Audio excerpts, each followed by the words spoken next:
You guys are watching a destiny swap go in reverse right before your eyes. I'm putting up air quotes because there are no cameras allowed in the courtroom, but there are fantastic sketch artists. And I don't know if there's been any major photographs released. And what I'm speaking about specifically is a trial that's ongoing currently with Diddy.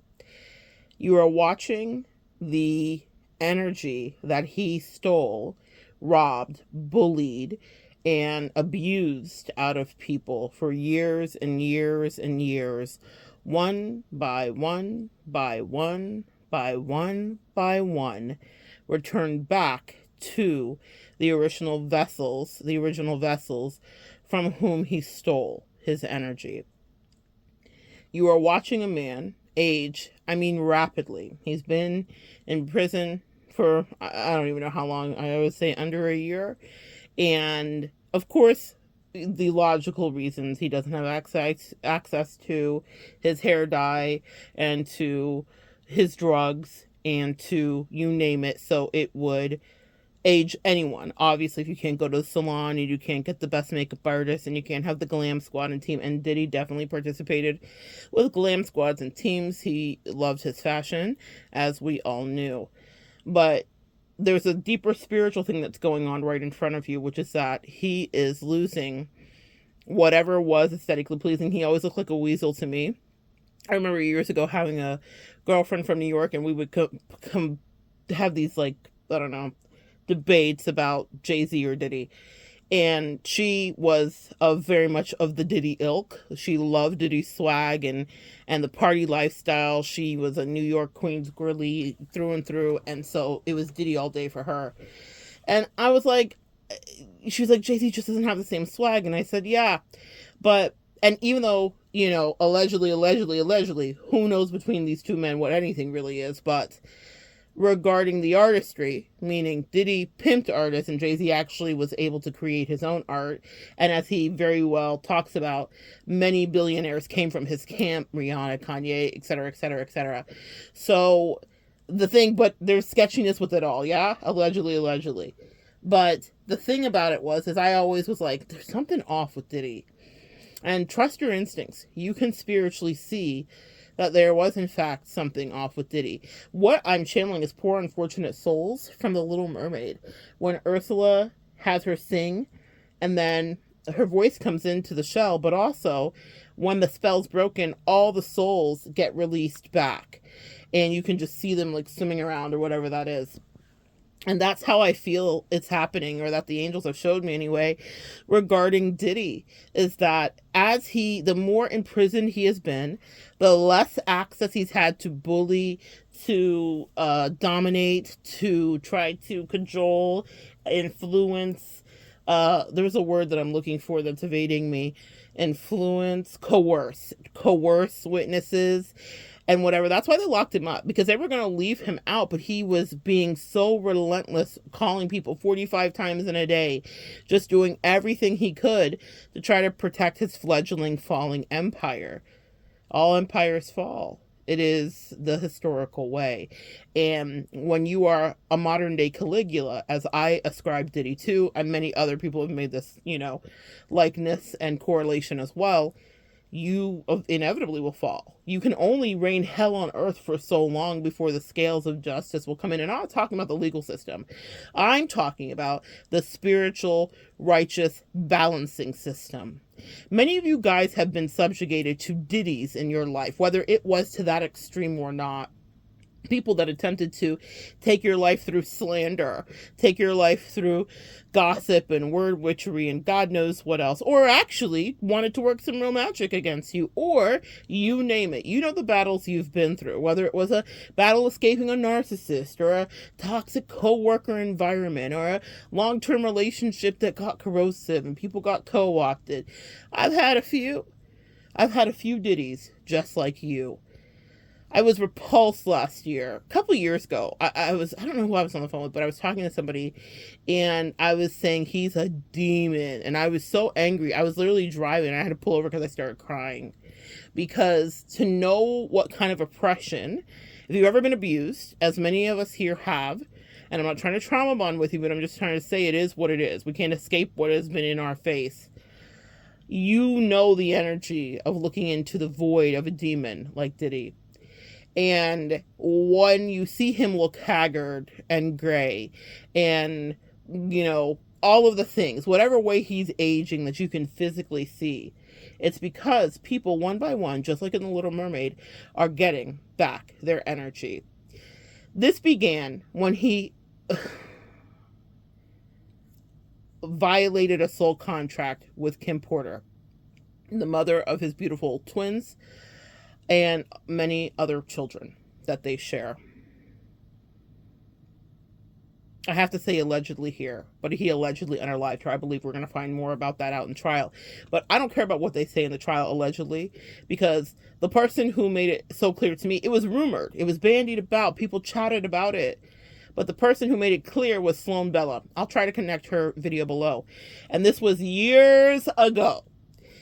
And Sloan Bella was channeling. She's a psychic medium here on the YouTube streets and has worked in Hollywood as an actress at some point, but she's really made her bones being a psychic medium. Nevertheless, she does all kinds of celebrity channelings. My favorite is Freddie Mercury, of hers anyway. I feel like she really captured his essence, and I felt like Freddie was in the room. It was great. Nevertheless, she channeled Kim Porter. And Kim Porter, through Sloan Bella, described Diddy's exact current fate. For people that don't believe in the metaphysical science, these beautiful feminine sciences that we all have access to, if you're intuitive in here, you have access to it as well, whether you're a male or a female. It's so real. I have people that play in my face all the time and try to undermine me and feel like maybe they have studied enough and know enough and flipped enough books that they could come up against me. And it's not an ego that I stand. It's in the Word of God and the great I am. I don't stand in ego. People that stand in ego doesn't mean we don't have it all. We all have ego. But a lot of people that have come up against you were in Diddy's ego. They were in, I am the creator. I am the arbiter of, I can make or break you. You sure about that? Is that something you really like to try to do? And for Diddy and the people that were his victims, there were some people that he did break. A lot of people that he didn't pay, Making the Band comes to mind. A lot of people that he did treat any kind of way. A lot of people who said he did go upside against. A lot of cars that he blew up. A lot of people's lives that he did bring to an end, allegedly.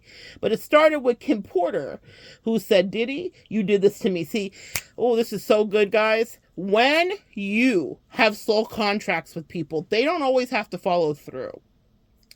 But some people will greatly underestimate the soul contract between the two of you, betwixt the two of you.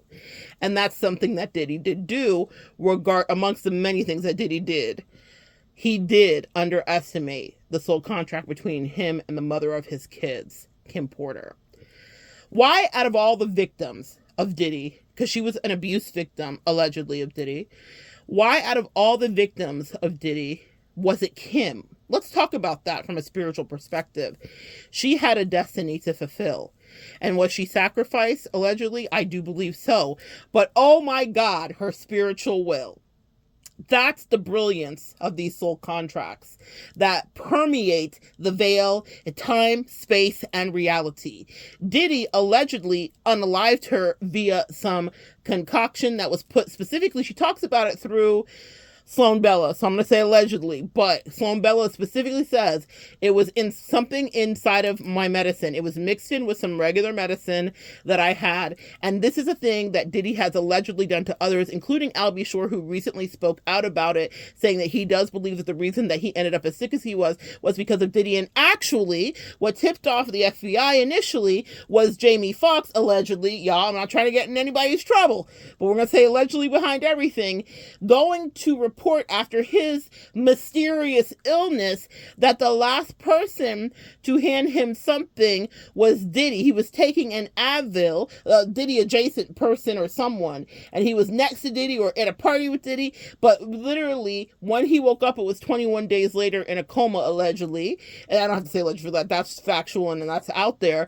And he had to fight for his life. And he says he believes it was Diddy who tried to take that life.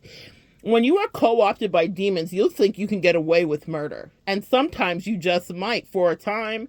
Oh, for such a time as this. But what I love about Kim Porter is she said, you want to play these games? Watch this. Specifically, she said, watch this, according to Sloan Bella. She said that she would pop up in front of Diddy and scare him. Diddy in this realm, her in the afterlife. And she is literally permeating the veil to play peekaboo with him in the middle of the night just to scare him, just to fuck with him. She would do things to scare him, but she also said, this is about to unravel. Sloan Bella predicted the dates. Now, is she a psychic too? And could she have been honing in on dates as psychics can do? Yes. But I do believe Kim Porter told her specifically, get this out ahead of time so that they all understand it started with me. Come on, Kim. She avenged her name. She said, Diddy tried to take me out of here, but now we're playing a different game. When you worry about loved ones that have crossed over, they still are in contact with you. They still can connect with you.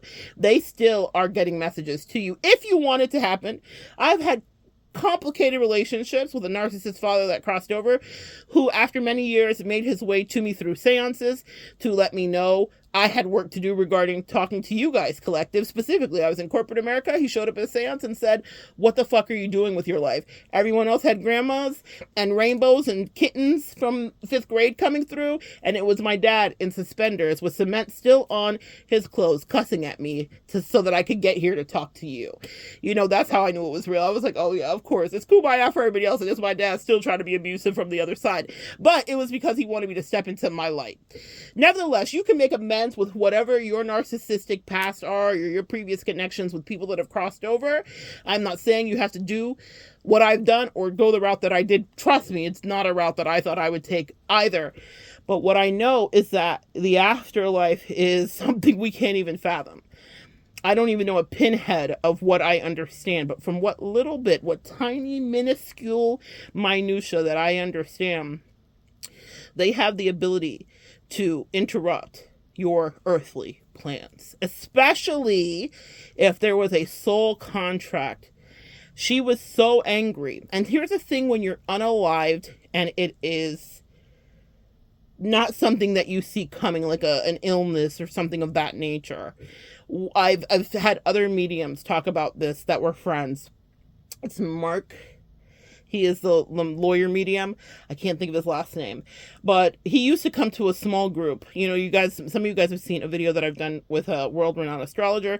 We all were part of the same metaphysical group in a part in Florida many, many years ago. Anyway, before he was very famous. Now he's been on all the talk shows and all that stuff, and he's incredibly famous. But he came and he spoke one time, and he told a story, and I will never forget, because it helped to open my mind to reality, or to the spiritual reality and the truth of it. He said that he was dispatched in or called on the scene of a crime.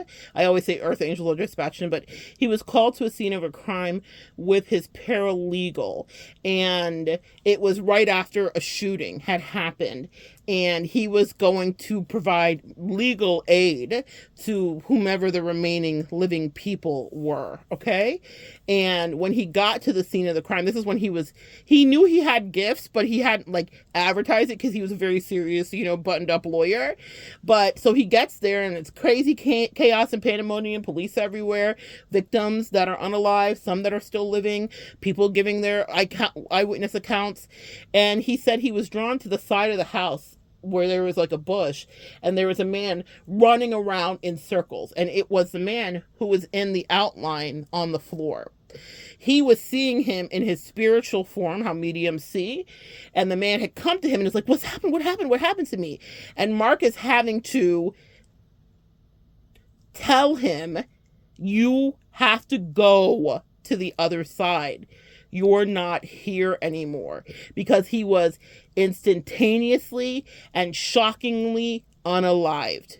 This is what happens when they say someone could be in purgatory, or their soul's not at rest, or people are still roaming the earth. Recently, we watched a plantation burn down, and everyone was celebrating on the melanated side anyway, because we said the ancestors will always have the final say, amen, and they will. But there were pictures that like came up all over TikTok, because in the still pictures we could see things in the shadows moving. People were seeing ghosts walking through the fire. I have goosebumps as I'm saying that. Ooh, very much exactly what Mark described all those years ago in that small metaphysical group, as he talked about having to talk someone who just got shot over to the other side because they did not put together that they were no longer alive. The way he described it was, he says, for people that cross over in a way that is murderous, I'm just going to say it, they can't process, because it happens so quickly, that they're not still here, because they leave their body. You guys all see in the movies when people leave their bodies above the hospital bed and it seems all gentle, but when you get shot, specifically perhaps in the cabeza, you don't have time to process, I'm leaving, or I have terminal illness and I'm floating out of my body. It's jarring and it's frightening. And if you know it was done improperly, because as soon as you cross over, you have this amazing intuitive foresight that maybe you were intuitive before, but now you really see what's happening. And even if that guy couldn't process it, Mark was there to try to talk him and say, you have to go. You can't, it's not that you can't stay here. What is Mark? He's a human on earth. He can't make a spirit leave. But should that spirit decide to inhabit that house and that bush specifically, he could. I guess choices could be made. But when we were talking about that burning plantation, there was a vengeance. There was this like, we will avenge the deaths that happened and the graves that were wedding planned over. And that's why those people appeared in the fire, because their energies, their entities said, we never really expired. We were stuck here in the murderous unaliving that was foisted upon us, and the injustice that was the time and day that we had to submit to. Well, that is true for people that have crossed over if they don't go gently into the calling, as some have the opportunity or the blessing to do. So because for Kim Porter, her life was never supposed to end and she wasn't ready to go, she's angry. And so she stayed in a realm so that she could get the ball rolling, so that she could tell the world her story truly, and that the justice that she vowed would happen even while she was alive came directly to Diddy. The reason that Sloan Bella could channel her is because Kim Porter said, I'm going to be here until everyone sees the monster that I got to see. And she said in her video that there would be a woman who was coming forward, and within however many months, literally Sloan Bella predicted it down to the month that Cassie filed her first claim against Diddy. When he said, oh, this is scurry, this is, what did he say? Scurrious, unreasonable. This is a shakedown. But Kim said, there's someone else on this earth, a woman, and I've talked to them, and we were talking about this before I was taken out of here, and she's going to get the ball rolling. And then Cassie, miraculously, to the freaking month and the day, as Sloan Bella predicted, appeared. Now, Sloan Bella was a channel. Kim Porter knew, because I don't know how it works on the other side, but I imagine she knows the future now. But she said in August, essentially, or whatever she did those filings, Cassie's going to do it. She described it to a T. That video went a little bit viral, as you can imagine, because we're like, oh my gosh, spooky for the rest of the world. But to our metaphysical girlies, we were like, get him, Kim, got him. That's what I love. Even if someone tries to ruin you, ruin your character, besmirch you, there's always a karmic wheel of justice that will balance whatever is the truth. What is the truth? If God has to take you out of something, if someone wishes the worst thing to happen to you and it lays you down for a while, I promise you, you'll get back up again. And you might even be put into a position that's so elevated that they would wish that they would have, I don't know if it's cooperated, but at least not hated in the way that they did. When people wish unwell towards you, It's hard to not take it personally unless you understand you're dealing with mental illness or demonic energies. That's helped me so much to be like, oh, fuck, here we go again. Okay? That doesn't mean that it's not uncomfortable or inconvenient or whatever. It just means that demons like to play. They're bored. What else would they do? So targeting you is what they'd want to do. Well, Diddy was a walking, and is currently a walking husk of a meat shell filled with demons. Rife with demons. He has taken the light out of so many people's eyes, so it's only fitting that we get to see him have the light drained out of his. And why is it draining? Because the energy vampire can't exist without feeding off of other humans. And when they put him in prison so that he could no longer coerce and intimidate and tamper with evidence and jurors and clients and you name it, witnesses, then the light is out of him. Not completely, I guess, because I'm sure in prison he set up whatever system works for him, but he doesn't have the same energy that he once did as a kingpin. But he stole so many people's energy. But there was one soulmate, oh God, it's so good, that bested him. And he said, I'll take your fucking life from you.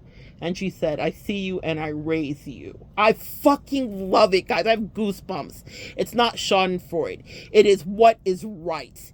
I love that a spirit from the other side got the ball rolling, that permanently changed the tide, that reversed all of the spiritual work, the voodoo, the soul contracts, and started to return souls and send them back into themselves so that they could start to heal. And maybe, I don't know if well is a word I would use for what happens after a Diddy does what he does to you, but they could at least reclaim some of their sovereignty and sanity.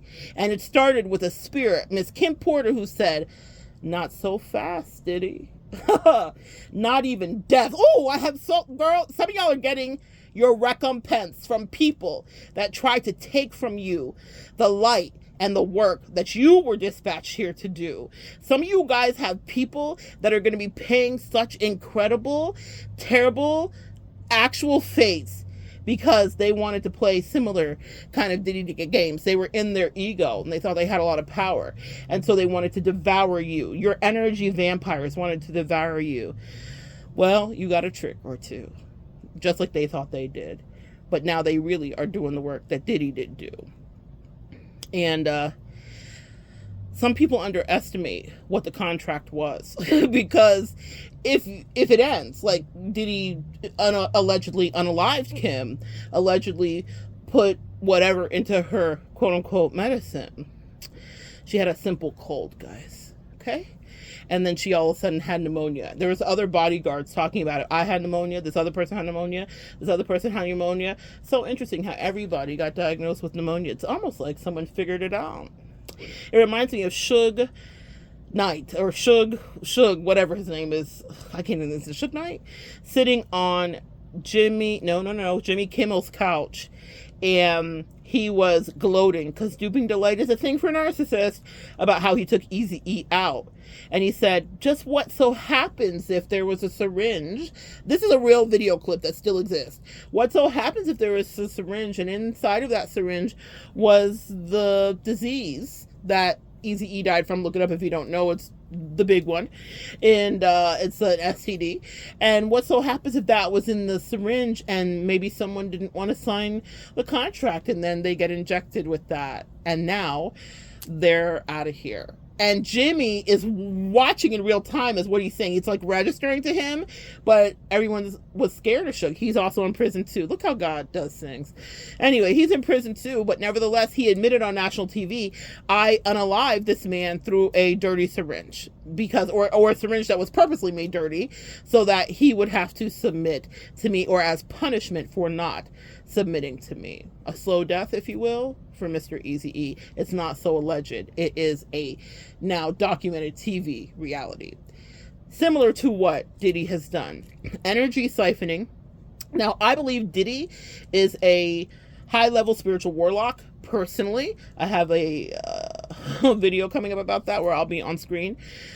Diddy is a high-level spiritual warlock, so I don't think it was like the casual way that your energy vampire at the office is stealing energy from you. No, no, no, no. I think Diddy was working with Maria Ambrovic, which is that high-level witch in Hollywood, allegedly. I gotta say allegedly working, allegedly, with Maria, Ambrovic, allegedly. And she does a lot of spirit cooking, allegedly. We've watched it happen in person. She has spirit cooked and done rituals with Lady Gaga and Jay-Z, one that happened right in front of us, and other things that deal with the darkness and the underbelly of humanity. It is done right in front, in plain sight, as they say, in front of our face. Now, nevertheless, I believe, personally, my theory, allegedly, is that Diddy is a high-level spiritual warlock, sexual, deviant, warlock, all that. Now you hear the trial. I don't think I have to say too many allegeds. It's clear. But I believe there was a purpose for his unalivings, for his threats, for the abuse, and for the harem that he kept to whatever degree, allegedly. Because he was doing very ritualistic, satanic, I believe, allegedly, rituals. It's bigger than what we even think. Everybody's like, oh, he was just debaucherous and too much drug and too much drink. No, no, no, no, no. No, no, no, no, no. Spiritual girlies, put on your tinfoil hats. You know exactly what I'm saying, and you know where the truth is at. This was calculated, this was practiced, this was done with ritualistic precision. Yeah, his ego got involved. Yeah, his temper and his addictions flared and all of the crazy. But Diddy was practicing the darkest magic that he could, which had to do with unaliving people and eating babies. Allegedly. Nevertheless, I think more of that will come out, and I'm not just going to sound like some kook on the interwebs. I think you're seeing it before your eyes. Now, how does this relate to you guys? If you've had a spiritual vampire or an energy vampire, they've sucked the life out of you. And that's how this video started today. This voiceover started. It's talking about what we can see is that the life that he sucked out of people is being given back to them one by one. And now he looks elderly. Yeah? Because that's what happens when you're dealing with a narcissist. They are siphoning off of you and taking everything from you. You may not feel as creative. You may not feel as motivated. You may not feel, if you're spiritual is spiritual, or if you're active, you may not feel as active. I had a client once who was like a world-renowned athlete. She was going to a competition and she was dealing with this really narcissistic boyfriend, and all of these, like, she had great muscle memory and whatever, like all, like almost like 8% body fat or something crazy. And the more she was in the battle with the narc boyfriend before we could extract her out of it, the more her gains, her competitions, I don't know what the right words are, but started suffering. She couldn't figure it out. She's still eating the however many ounces of chicken. She's still doing the body workouts in the building, whatever. She's one of those women fitness competitors. And so she was doing all the things, but what was draining her, the variable, the factor that she didn't factor in, was that narc trying to be husband but boyfriend. Once she broke up with him, her vitality returned. Surprise, surprise. Surprise, surprise. You've noticed this happen to you too regarding your finances, I promise you. Because when you're in a karmic relationship or with a karmic soulmate, you will lose. You could never, what does the young MA say? I can never lose what you thought. Well, when you're with a karmic, you will lose what you thought. I have dated karmics. I have talked to karmics, and there has never been, without fail, one that I didn't watch my money deplete. Because anyway, in my life, the karmics that I had connected with all had money stuff, money issues, poverty consciousness, greed for money. They were obsessed. And I would be like freaking out because I'd be like, I don't have those issues anymore. Doesn't mean I didn't. It just means I worked through them and did all the things we are taught to do, and they worked for me. And also, I believe I deserve what I deserve. But being in, you know how they say birds of a feather flock together? When you're in alignment with someone, or when you're around someone who's narcissistic, you ever heard of narcissistic fleas? You may not be a narc, but you could start to take on their nasty ass attitude because it's very comfortable for them to be judgmental or this or that, and you'll just pick it up. I once had a soulmate person that I dated, and she got with someone, and the person was fucking horrid, and I hated her shortly, in no short order, because it wasn't that was always her full personality, but she was adjacent to someone who was pretty terrible, and she picked up her narc fleas, and I was like, I don't want those on me. Adios. But when you are dealing with someone and they're close to you, that's why they say be careful who you spend your time with, because whatever's going on with them will get onto you somehow. There's an energy transference, right? That's exactly what's happening with any energy vampire. So let's say it's not to the Diddy levels and you are not held captive and abused or sexually misused.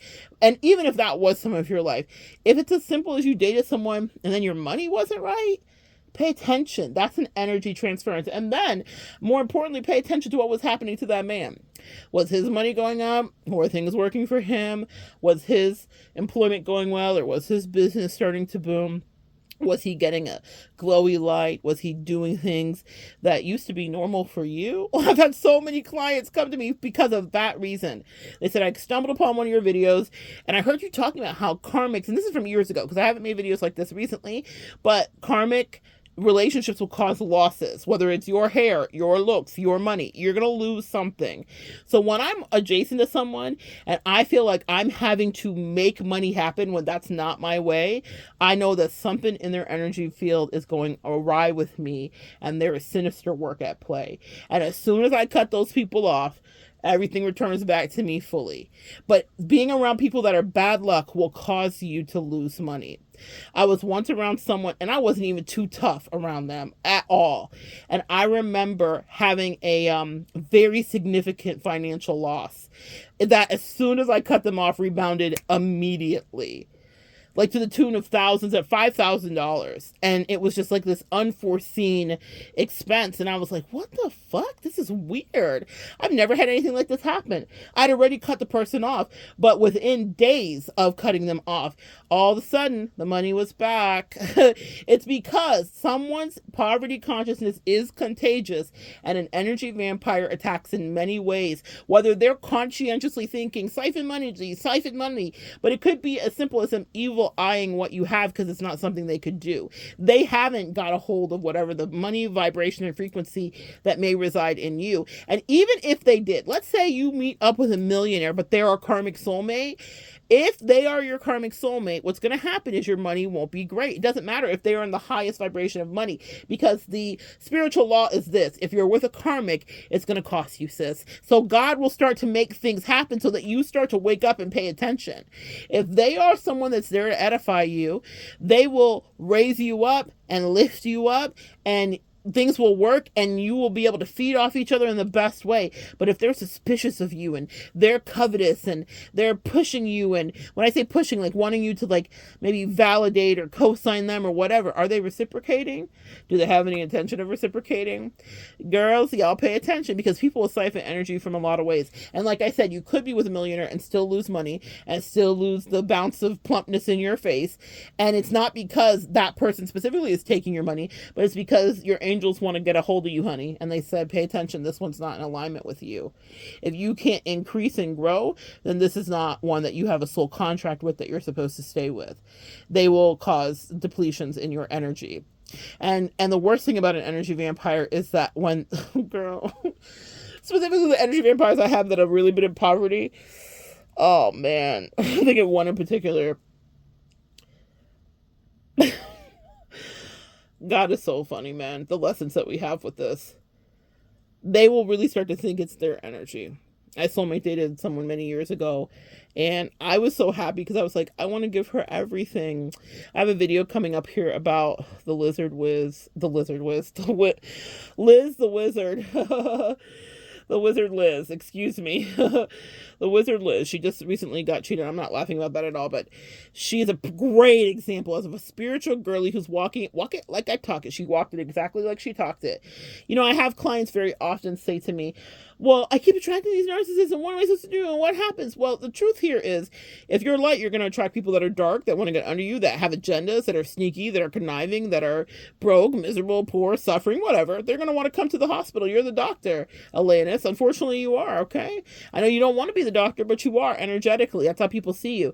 The only thing that I can advise to you is to walk away faster than you ever have before. Tell the truth and tell it more quickly. I'm never going to promise you that people won't try to get you siphon you, nart you, play you, get over on you. But you need to have pattern recognition, and that's what we talk about here, so that you can recognize, oh, this happened before. I remember this. Okay. And it's very clear, so that you don't negotiate with demons and energy vampires and terrorists. You just don't give them a foothold in your life, sis.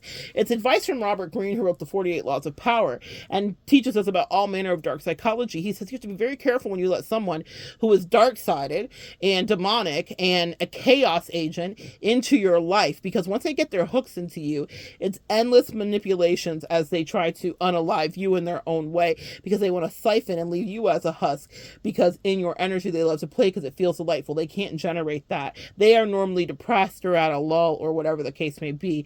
Specifically about that energy vampire from my past, people will resent you too if you help them. Energy vampires especially, they're like, who the fuck do you think you are? You might be able to give them experiences they would have never had, to whatever degree. And for that one specifically, I did. And because I was like listening to her sob story, and it reminds me of Liz specifically. People will give you their sob story, but like, people always take advantage of me and they always scam me, and it's so mean and whatever. I had someone tell me, people, what did she say? People try to rob her of her energy, then block her to gatekeep her own energy, which is exactly what she tried to do with me. People will tell you what they're going to do to you guys. I was like, this is funny. But the guy that Liz was dating, this guy that was, I guess, her husband, allegedly, that got her pregnant. She's 4 months pregnant, so side press her. We're going to do a video about her. It's a whole lesson there. Had a sob story. He was scammed. He was this, he was that. Really, he stalked Liz. He watched her. He was an energy vampire. He's a narcissist. He's a lot of things. Not even allegedly. I don't feel any ways about saying it. There's a million videos here online that are also corroborating what we all saw. And even Liz saw it. They did a Q&A right before it was revealed that he was cheating on her, where you watch Liz's eyes flicker with the intuitive recognition that he's full of shit. Because exactly how he cheated on her is exactly what they're talking about. She questions him on it because we all have intuition. He gaslights her, and she even questions it with her eyes. Great video. I'm gonna see if I can find one and locate and put that down. But people like that will tell you what no one else did, and this person specifically was like, no one else. It's so hard in relationships because no one else is da da da da da da da da da and beep beep beep beep beep beep beep. And I was like, oh well, I'll change that. I'll do this. I'll communicate. I'll make sure that you have whatever you need. I'll make dreams come true. Cue the rainbow. And I did everything that I said I was gonna do. But they were Rick James, tap dancing on my couch because they were ungrateful. They were ensconced in their poverty consciousness, and they were ruthlessly conniving and pathological. They didn't want, good treatment. They wanted a good story for the group chat. Fuck that bitch forever, really. Truly, truly, truly. So she's a great lesson teacher for me, but I did above and beyond because I thought it was what was the truth. And very much like Liz finds herself, I realized, girl, this was all calculated. You didn't want to do any of that stuff. You didn't want any of that. Again, years ago, but a brilliant lesson for me, because when you give something to someone that they say they want, really what they want is your energy, your destiny. She had no ambitions when I met her, meaning she was doing her own thing and I wasn't mad about it, but all of a sudden she was morphing into me. Oh, the creepy, crazy stuff that happens to me repeatedly again and again. But that was a specifically heightened experience with that. And I felt like as I was watching the whole Liz thing unfold, similar. All of a sudden he's mirroring all this spiritual talk to her. I've had people that have been trying to like catch me up in whatever like mind games they're playing, do similar on lesser scales, not as intense, but the same thing. And they would all start with, oh, I was watching you, I was studying you, I love you. This has happened to me repeatedly. And that's why I'm going to make the video on screen so that you guys we can really talk about that, because energy vampires will do that, and there'll be a hefty amount of love bombing, and you'll think, well, Monette, does it ever end? I fought every narcissist off again and again. When do I ever get a moment where I can breathe, and can I trust that someone's just being nice to me or flirting with me or wants to really be my friend, whatever your dynamic is, whether it's platonic or romantic? And my thing is, people are always going to be people, and they will always be horrible when they're run by demons and insecurities. You have to just use your discernment and do the best you can as soon as you clock it. Liz clocked it before it happened, or as it was happening. She even said that she was having dreams and nightmares, and he was gaslighting her, like, you're being ridiculous, babe. But her intuition was screaming at her. And I've had all kinds of spiritual warfare, and it just feels like it never ends for me. But every single time, there's all these cool premonitions, animal totems, and signs that I get with every person that's ever tried to come in and take advantage of my sweet light. There have been many instances of angels and spiritual beings coming in to help me see the light. It's never failed, not with one person, whether it was a grand scale, a big manipulation, a little one. No matter what was happening, my angels were always on site to get it done. Well, why does this happen why don't they just like tell us ahead of time? Because I wouldn't have something to teach if that situation specifically with that person who was pathological hadn't almost had me beat, y'all. I'm gonna tell you, that was a tough one for me. And so what I recommend is you make people accountable, not the person that's energy vamping off of you. Make yourself accountable to people that actually love you. When I was dealing with that spiritual battle so many years ago, I called in a actual shaman. I talked to a friend who was a shaman too. I talked to a life coach. I had a therapist, and even if you don't have that, y'all have access to millions of therapists here on the YouTube streets. Find one you resonate with. Sometimes you cannot get to a therapist, and you don't have the finances to do that, and whatever. But you can talk to your good Judy friend that knows you very well, or your bestie, or whatever the case may be. When it was time for me to leave that relationship, I gave people a heads up because I knew the pull that was on me. I knew the manipulation that I was under. I knew how good she was at manipulating. And in order for me to extricate myself from it, I had a support system and a team. I believe it's similar to what Cassie did. Obviously, I wouldn't compare the manipulation I was under to Diddy, pathological though they probably could be. They're from the same city. They probably definitely could be besties. They're both the same level of pathological and evil too. Maybe she's not murderous, but maybe, what the fuck do I know? Maybe she is. Who knows? But what I do know is that you need to have a support system. You need to let someone know, like, this is the plan. I'm trying to get out of this thing because this person is making my head spin. And that is also the biggest red flag. If you have confusion to whatever degree, that comes from the devil always and completely. The devil is the author of confusion.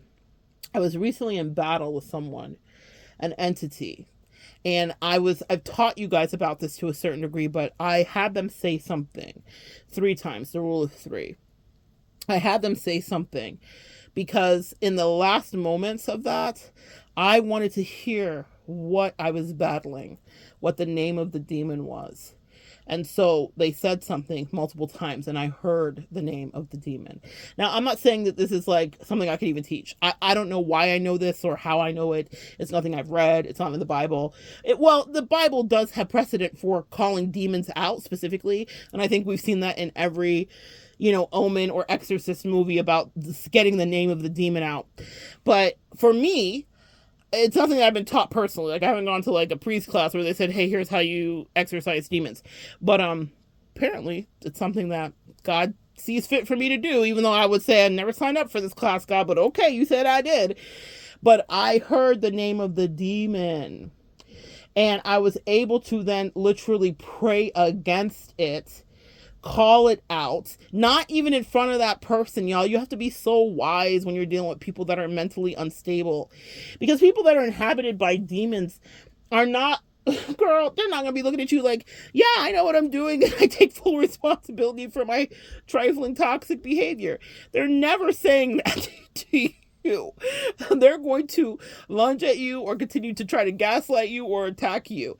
But I knew I was in spiritual warfare. It had come out of that entity's mouth earlier in the day. It had come out of her friends and family's mouth in things that they did say. She had no idea, but I knew I had animal totems. And so when the demon identification happened, I was able to pray against it and bind it from me. I was like, you want to play? Good play, absolutely. And God is so good, man. Even my location was very helpful for where I was at and how it all played out. God is so good. That's how you know you are favored.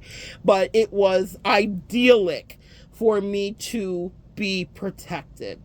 And in any case, I heard the name of the demon, and the demon, when I heard the name of it, whether she realized it, she, the human husk, realized what she had said or not. She did not even know what she said. There was one word that she said repeatedly, and inside of the word was the drop down modulated sound of the demonic name. And she would never even, if she replayed it back in her head a million times, she would be like, what the fuck is this bitch talking about? That's crazy. I didn't say the demon's name. Okay, baby, sure. But I heard it, and then I know, because that's why you need to be prayed up. When people like, be prayed up and study your word, and I'm not just talking about if you're not into the Bible or Christ like I am or whatever, that wasn't your raising, fine. But you need to understand spiritual protection. You sure do, because there are real demons that will be sent and dispatched after you, and with a level of protection, they might even be a little scared of you, ironically, depending on who you are. Or they might not be scared. They might be murderously, lecherously trying to take you from here, whatever here is and whatever that means to you. So protect yourself. Nevertheless, I understood what attributes were associated with that demon, and then I was able to be protected in certain ways, okay? I, again, can't recommend or teach a class about that. I don't know why I know that. I think it's probably because God has seen fit to allow me to be in really uncomfortable situations with people that would tell me, I'll have you swinging from the first tree by morning.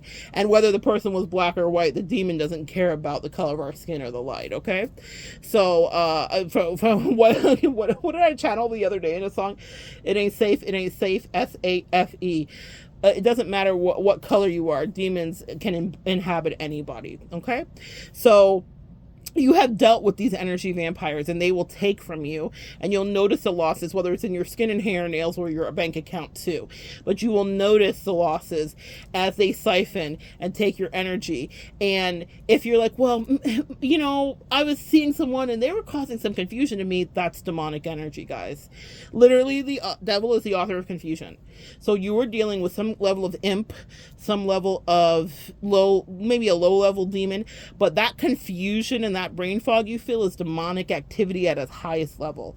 That's why that person from many years ago was so dangerous for me, because the greatest thing for anybody that is truly an empath or an intuitive, and specifically for me to make my livelihood from it, to be undermined that way is a dangerous game that those demons don't want to play. And here's the thing too, I wanted to explain why this happens to you guys. You're like, well, why does God allow this to happen? Because I just had a light blink. You guys can't see it, but I just had a flashing paranormal light. Thank you, guys. Because you are able to best them with your own version of strategy, whatever that is for you. And I don't want you to be cocky about it. It's a very serious thing to be in spiritual warfare. It's very, very, very serious. It's exhausting. It costs you something. You have to replenish. You will have to hermit after. You will have to core cut, clean, and cleanse. And you will have to protect yourself again and again. I'm not going to hold you. I'm not going to tell you that just because you figured it out once means it won't be a battle. Anyway, for some of us, not everyone is going to deal with that level. But because of the work that I do, this is something that I deal with on a regular basis, y'all. On a so regular that my angels had to desensitize me, because I remember when I first got paranormal premonitions happening, where I was seeing carpet crunching down but no one was in the room walking. Like, I'm having demonic entities, energies, I'm seeing things, I'm hearing things audibly. This happened when I was about 17.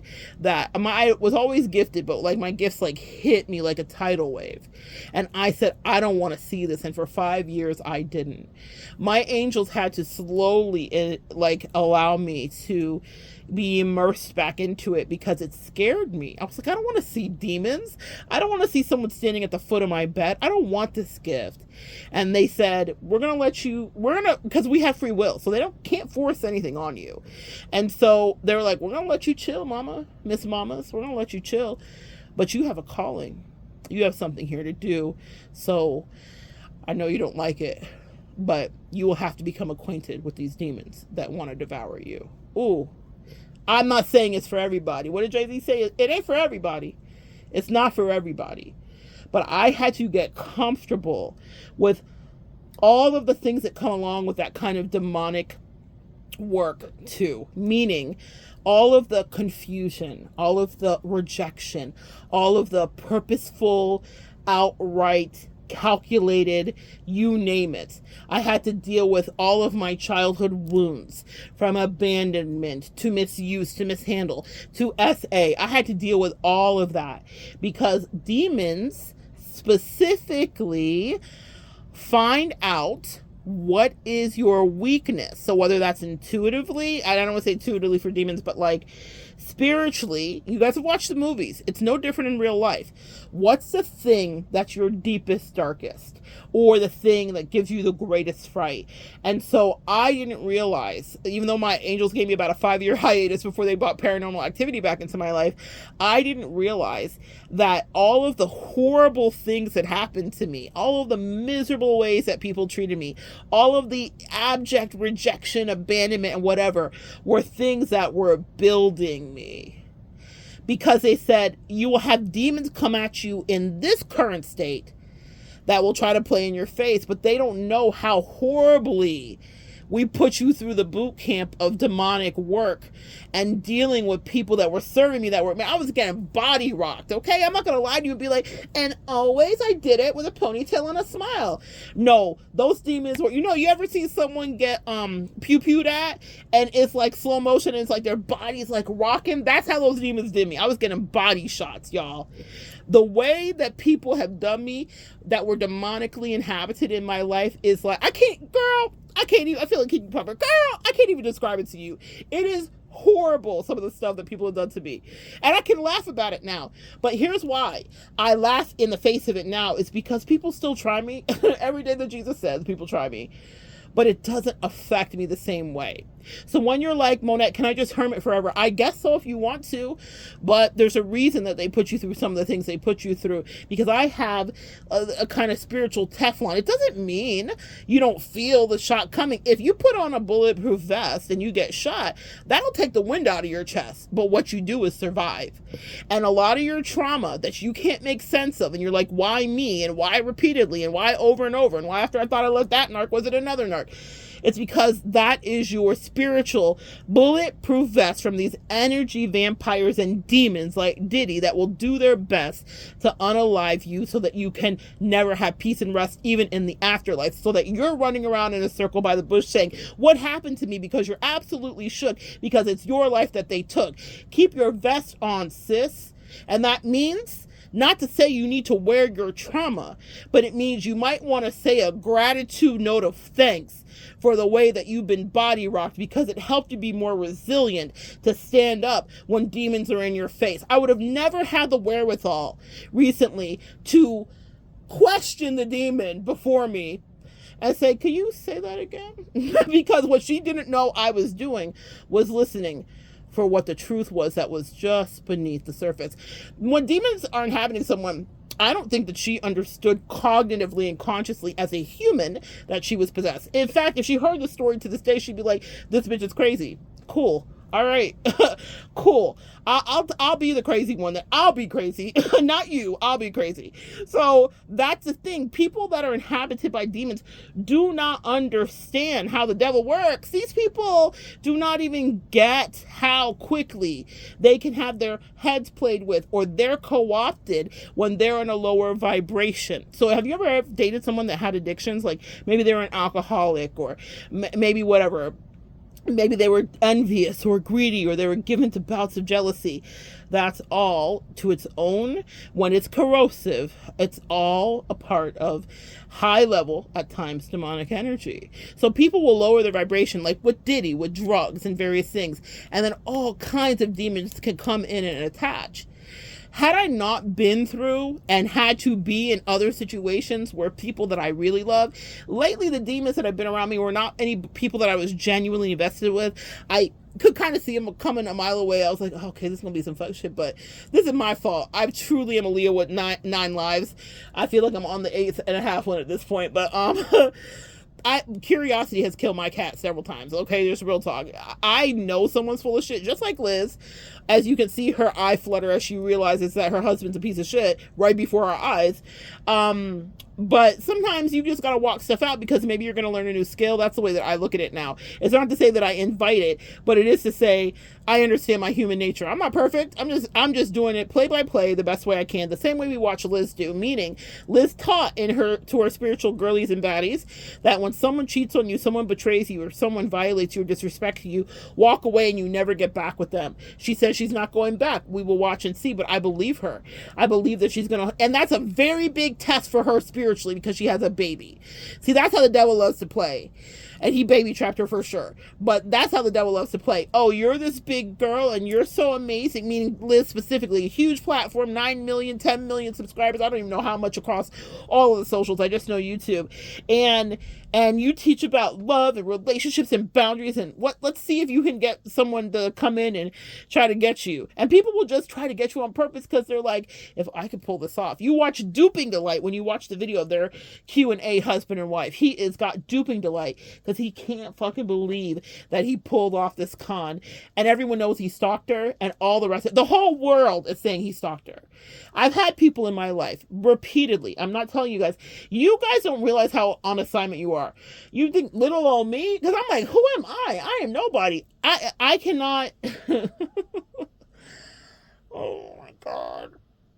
There have been 4 people in the last several years of my life that have specifically said the exact same phrase. If that's not demonic energy, I don't know what is. I wanted you. I saw you. I stalked you. I studied you. And that's creepy, right? Yeah. And each one of them said the same thing. It's not about the individual. That's what I mean. We war against principalities, not just flesh and blood. It was so eerie and creepy to me. Every time someone would say that to me, I would be like, okay, here we go. Demonic energy. Here we go. Because why do they have the same blueprint? Now, we all say narcissists have a blueprint. I think all narcissists are demonic. And there are varying degrees of narcissism. Could it be covert, malignant, overt, whatever, you name it. There's a whole skittle bowl rainbow. But if you know like I know, you will understand that you're in the midst of someone that's really trying it with you, sis.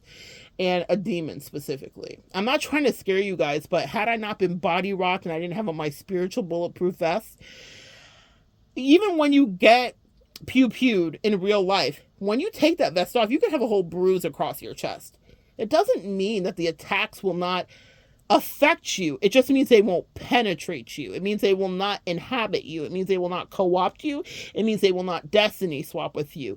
That's the protection of the previous traumatizing situations. It's the best spin on it I can put. You need to know what it feels like to get fucking shook, to almost get took, because it is not until you have those moments happen that your fight or flight engages and you run in the face of the demon and you cut it off completely so it can no longer advance you. There would be a time in my life where I would be dealing with some of these situations where I would have kept someone around much longer at times when I have. And like Robert Greene says, when someone toxic or low vibrational gets their hooks into your life, someone chaotic, because all toxic people are chaotic, it is synonymous, they will destroy you from the inside out. They will play pinochle like the worms through your skull and snout. They will devour you. You have to know quickly, oh, this is demonic energy, and allow them to either disperse or disperse them with whatever prayers and words you know. The Bible can teach you all about that. I have nothing here to share because I think you need to curate to whatever degree is your own special version of demonic repellent and care, okay? I feel like that's very individuated. For me, it certainly was. I had to burn and deal with that in the fires. But had I not had those experiences with people that wanted to see me expire, that thought I was the butt of their joke, that were doing whatever because whatever reasons, I would not know how to handle the smoke that I get to this day.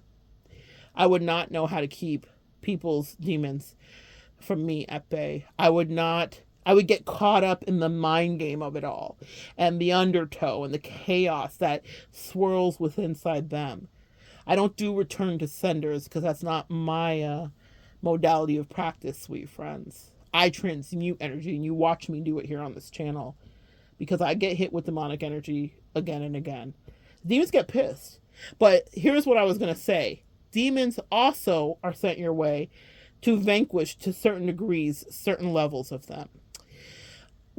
We transmute. And so God always, I know this seems sadistic. There's a beautiful monologue in The Devil's Advocate where Al Pacino's talking about how God is a sadistic voyeur. He's the devil. But he said God is a sadistic voyeur. Well, if you're an earth angel, I'm going to say maybe you haven't once had that thought cross your mind. I don't think it's blasphemous. I think it means that you're a thinking human. And you're like, what the fuck is the purpose of this? But I will say that those instances when people are or inhabited, whether they realize what's happening with them or not, it is there to help you understand how to fight, truly, how to withstand that. I wouldn't know to do what I do in my current life had I not been put through that unimaginable stress and strife. And this is what I was saying. God will allow the demonic energy, think of the Job story, to happen in your life. He'll allow the misfortune. He'll allow the chaos to enter in. He'll allow the demons to get close and press into you. But it's because he wants to see what your heart is. And he wants to see, are you going to rise to the occasion and do the spiritual work you need to do? Until you're triggered in the ways that some of these things will trigger you, the fight or flight to heal and transmute some of the wounds you thought you might have dealt with years ago doesn't really happen until you absolutely are in that moment, because you can't fake those emotions. And when they surface, then you can deal with them. But also, it vanquishes other demons. And what I mean by that is the devil wants to play a game. The devil's a gambler. So he's like, listen, bring me this earth angel.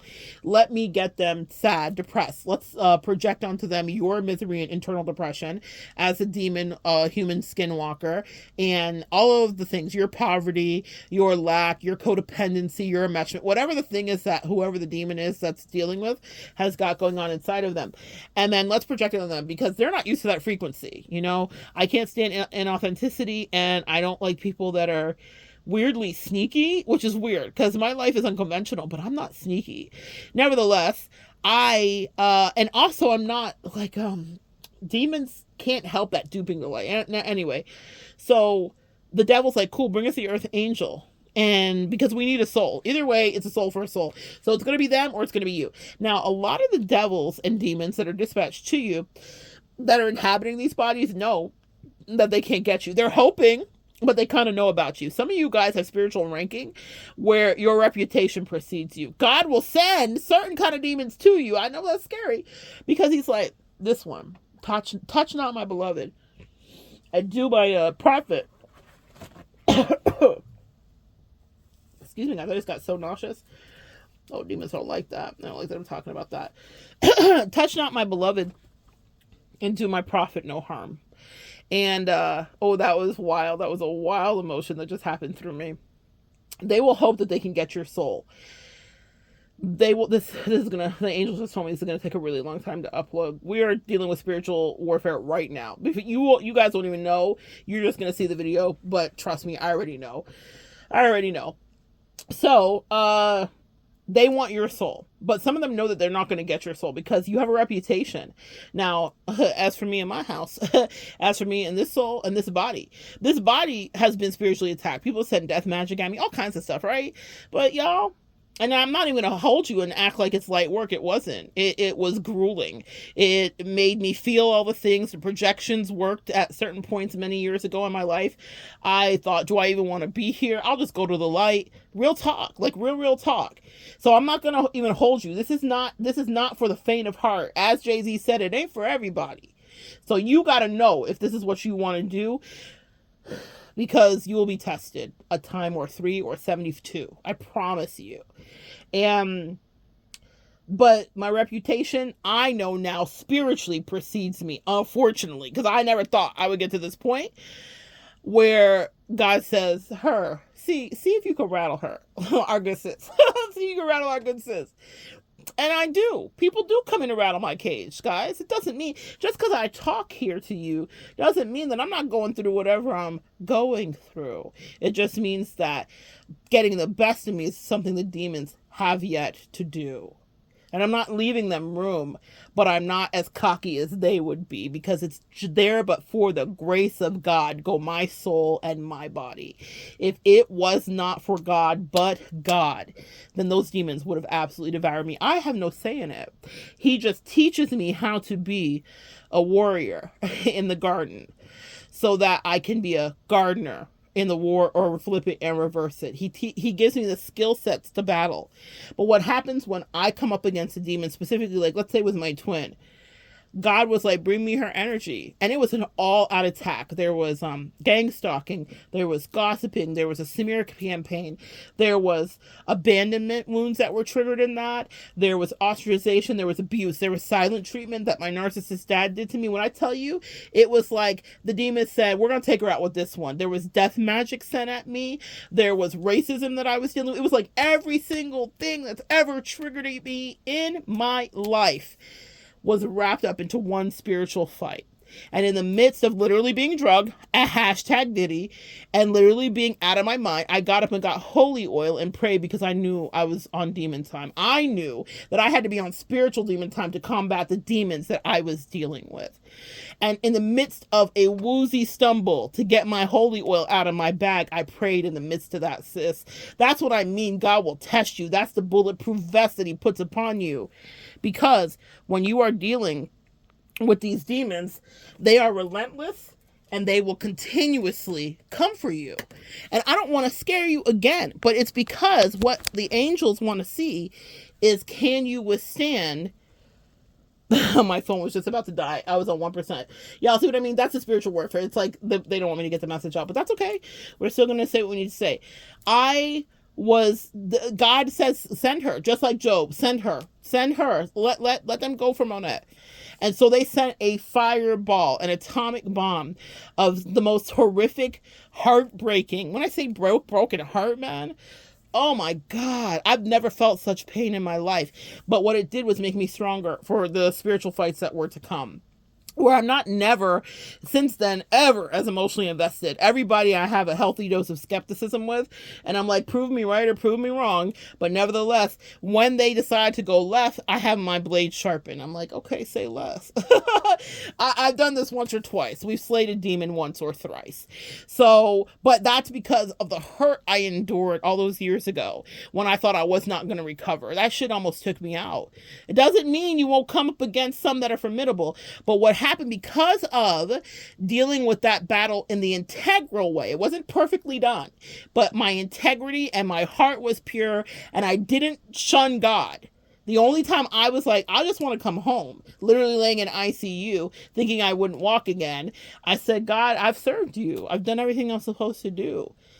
I don't know if I have any fight left in me. Some of y'all were clients at that time, talking to me while IVs were beeping in the background, not microwaves like the TikTok trend is today. Real IVs, real nurses coming in, real morphine drips and pain medicine.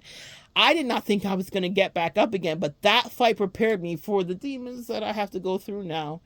And none of them had the kind of spiritual power that I was dealing with then, because I had such an involvement with that person emotionally. That's another sign of demonic energy and entities, as well as energy vampires, is the closer you are to them, the more emotionally invested you are as a human, the more that they can unravel you. But when the deal doesn't go through, I mean, the devil doesn't get your soul, because getting my soul would be that I gave up and I checked out, or I unalived myself. That would have been getting my soul. Then guess where they turned back to? The demons that were dispatched in to come against you. Now their life begins to fall apart. Now things begin to unravel. Now, no matter how manipulative they once were, or how much their chaos magic worked, nothing is the same. You shine a light. That glow, the God light that's on you, shows exactly what kind of insane or whatever they are to the rest of the world. People are somewhat like repulsed by them. Nothing works. No one believes them. They have no credibility. People turn on them. People leave them. People betray them even worse than they did you. And that's why, sweet empaths, they get you out of there because they know that you would have empathy. And that's not something they want you to do. They are now on the dinner table. If you don't feed your dogs, they're going to eat you. That part. So sometimes, for those of you guys that have been in these spiritual streets for a long time and out in these trenches, you may have a demon come in. It's like, we'd like to see you and raise you life for life. I don't know if anybody else on the internet is talking about it like this, but I'm just going to tell you. And then God says, okay, that's our good sis. She's battle tested. I don't know what's going to happen this time, but hit her with your best shot, fire away. And so they do. And it's games they love to play. And here's the thing about it, because all of that demonic energy has to do with ego and this and that. And it doesn't matter whether you are on the light side or the dark side. Everybody has an ego. Angels have egos, allegedly, from what the word says. They was in their fees, okay? So you have to battle all of that. Because how good would it feel to just cuss someone out and be like, I know exactly what you're doing. You're a demon. Da, da, da, da, da. How good would it feel in the moment to do that? But you have to be smarter than the devil when he's got your back against the wall. Or smarter than the devil when he's wanting to do a little dual dance in front of you. And not give into your lower vibrational nature. Because that's how the devil gets you. There's a brilliant scene in Devil's Advocate, and I will link that below, where Al Pacino gets onto a train.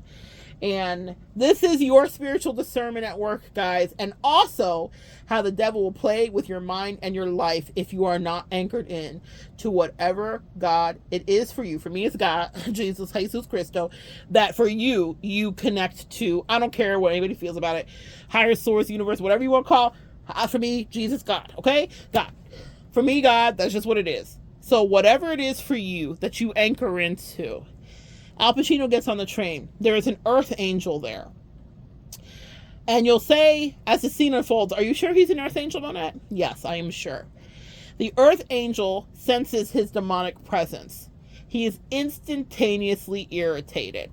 You know how they always say, our light irritates people's demons? Well, in this case, the demon in the devil, the actual demonic energy, this is Al Pacino's playing the devil, a physical embodiment of the devil.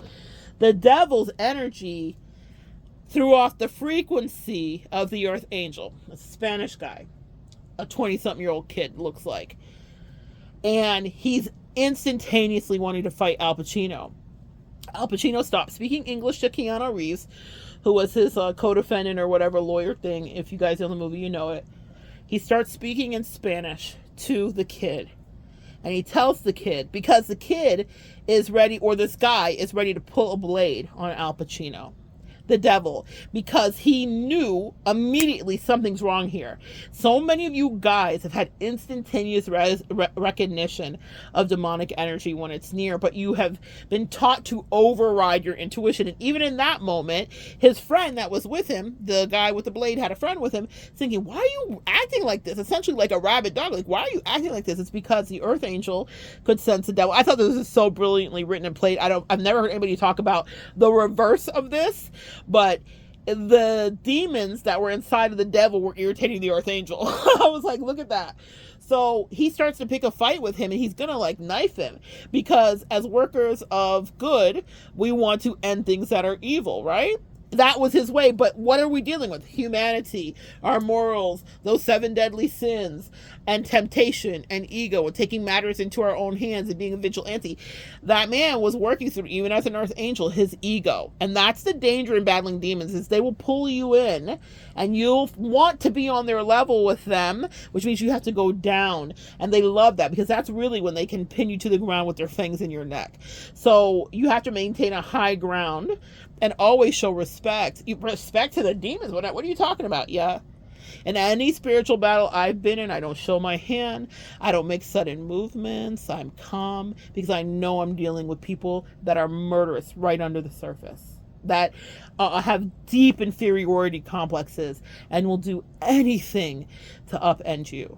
You have to be so careful with this work that you do, okay? Especially when you are face to face with them. So Al Pacino starts talking to the guy, and he says to him in Spanish, essentially, your wife right now is with Carlos upstairs, and they're about to smoke crack, and he's going to literally sodomize her, bend her over your favorite green bedspread. You see what I mean about how demons get into your head? They will get into, even if someone is a stranger and they just met you and they have demonic energy, they may be intuitively guided by the demon that is running them to say something to you that's so fucking triggering, and you're like, what the fuck? This is just someone on the bus. What's happening? It's because there is a spiritual network at work that's under the surface. It's bigger than you, sis, and it's real. So he says to the guy, he's going to smoke crack, and then he's going to literally bend her over and sodomize her and have anal, consensual anal, intercourse with her, and on your favorite green bedspread. And the guy immediately snaps out of, I want to kill the devil, to like, whoa, what? Because he says, no, that's not true. You literally see the disbelief flash across his face. He's like, that's not true. Like, how could you know that? Like, whatever. Well, demons are often fed things about you or trying to trigger certain things because they want you to get into your ego, to get into battle with them, or to ruin your life. Because what did I say? It's a swap for a swap. It's a soul for a soul, right?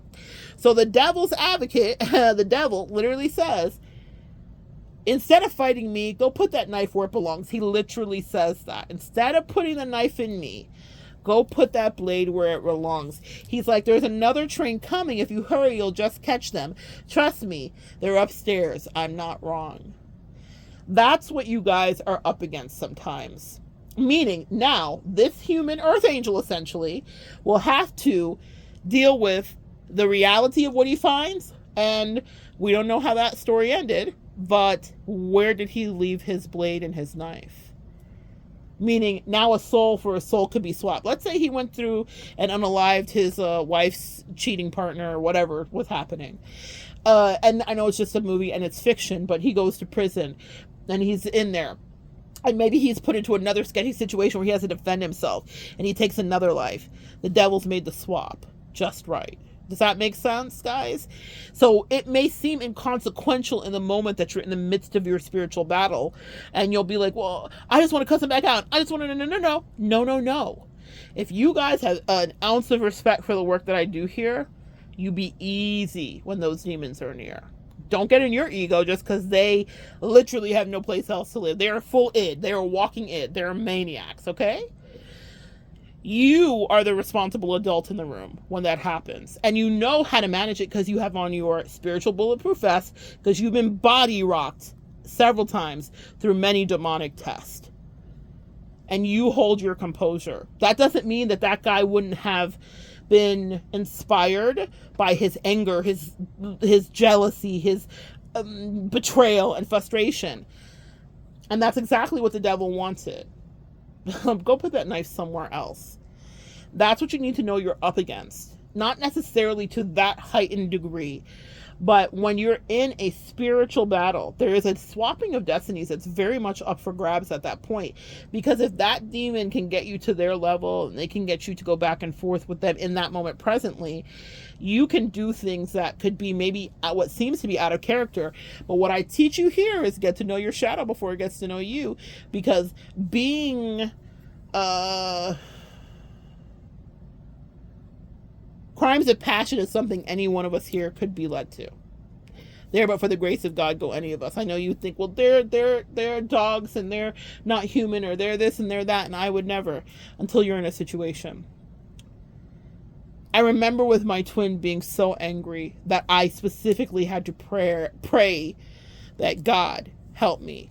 And my ancestor, who I spoke about earlier, my narcissistic father, he was ferociously abusive. Like, he made abuse into his form of art. I don't know how else to say it. It sounds wild, but the way that he physically and mentally abused people is something that many of us are in this world are still recovering from to this day.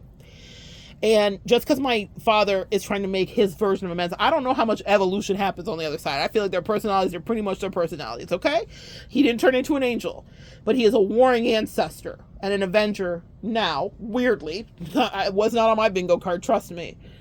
But in that moment, I literally had the devil and the angel on my shoulder when my twin was playing in my face. And my dad, and I'm going to tell you this so transparently, said, you can handle this how I would. Because this was a lover of mine. And I saw how my dad treated his lovers and his children. And I was on the receiving end of his chokings and abuse and his beatings too. So I knew what he meant by you could handle this the way that I would do. Because whatever was going on for him in the spirit world, he was both apologetic, weirdly, like, this is happening because of how I did you, essentially, but also I'm angry at this energy. And spiritual entities, you got to be so careful with all the spirituality, guys, because they'll want to inhabit you too, because they want to live again, if you understand, right? Just like that guy running around in circles by the bush. If he could have jumped back into his body in 20 seconds, he would have, right? So even the expression of anger and malice that was so familiar to my father, would he have loved for me to not break the generational curse and to inhabit him? That's demonic temptation too, y'all. You get it? It's so, put the blade somewhere else, yeah? Now, for me, not that at all. But did I know how to be the kind of abusive my father was out of observation? Have I ever done that to a person in my life? No. But did I know what he meant when he whispered in my rage and my betrayal and my pain? That was demonic warfare, guys. There were demons in that room that were like, yeah, handle it like your dad would. And that's why I literally went into the bedroom and closed the door and began to pray. Father, forgive them, for they know not what they do. Pass this cup before me. The prophecy is fulfilled, and so it is. Because instead of me ending up in an Alabama jail, of which I would still be in to this day, I had to dance with the devil, because the devil wanted to play. And that's the soul for soul swap. Do you guys understand? The devil will always whisper to you. And my angel said, go pray. Don't handle this like your father, who was a very flawed man. Yes, she's disrespectful as fuck. Yes, she's inhabited by demons. Yes, she's addicted and addled and out of her brain. But it will be you that will forever feel the stinging pain, because this is not who you really are. Am I capable? Like anybody there before the grace of God? Go all of us. But what I chose to do was to spare my life and hers too. Acts of rage, passionate acts like that, when you really care about somebody, the demons love to attack. That's why I said that was my greatest battle. That's why I say I stay detached, essentially, from people and connections. Even though you've heard me talk about soulmate dating, I'm always looking, again, with a skeptical raised eyebrow, because when you've been in that position, when someone's got you out of yourself, you know what's at stake, which is your mental health, really. I thought I was going to lose my mind. I had a mental breakdown after it, really, truly, no shame in it. I did. That shit rocked me. It rocked me, but it also taught me, and it also helped me, and it empowered me how to deal with other demonic energy. And I've never felt that level of rage again in my life. Meaning I've never felt so, whatever, like whatever. Also, especially when I'm face to face with someone, I really check my emotions. And usually what I just feel is like, God protect me, and I'm in prayer. But that's because I've been all the way over there where I was out of myself. And I thought, oh my God, if you don't send help, I don't know if I will be able to help. And so I did what they taught me and told me to do, which is step away from the demon and get back to you. Meaning pray. Pray. Remember who you are.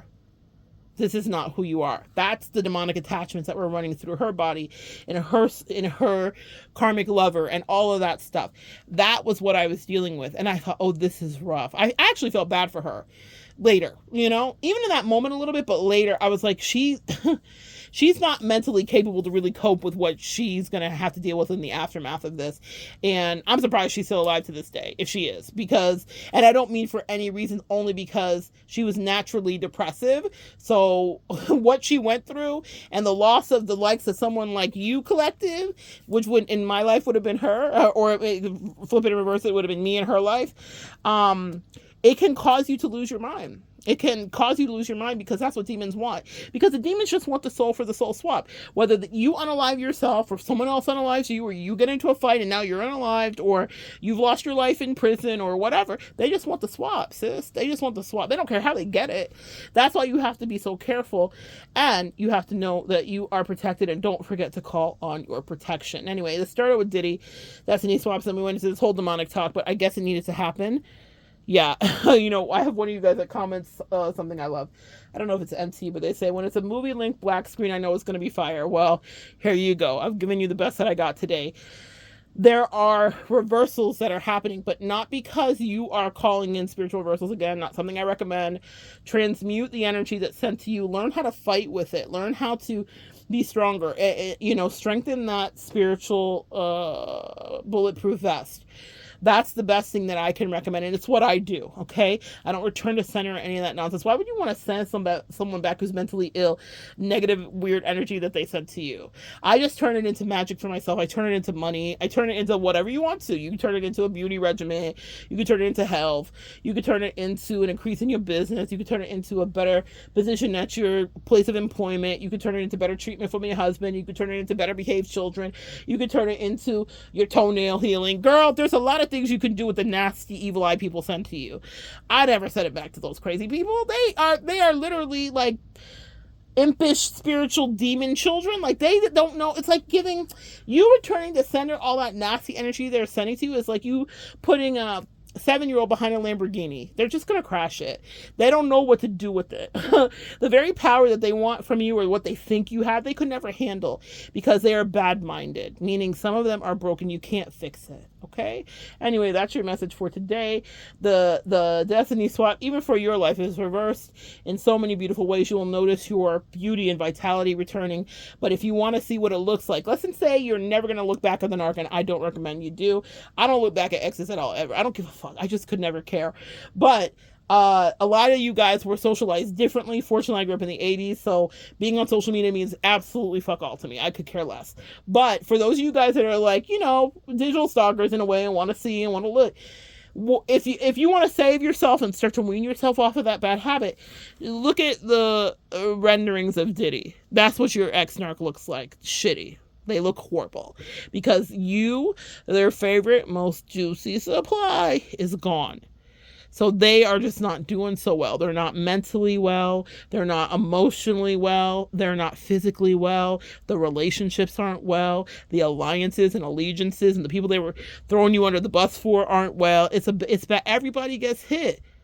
Scared to death, scared to look, because ain't no such things as halfway crooks. If they came against you with many, if there was gang stalking, then it's touching everybody, baby.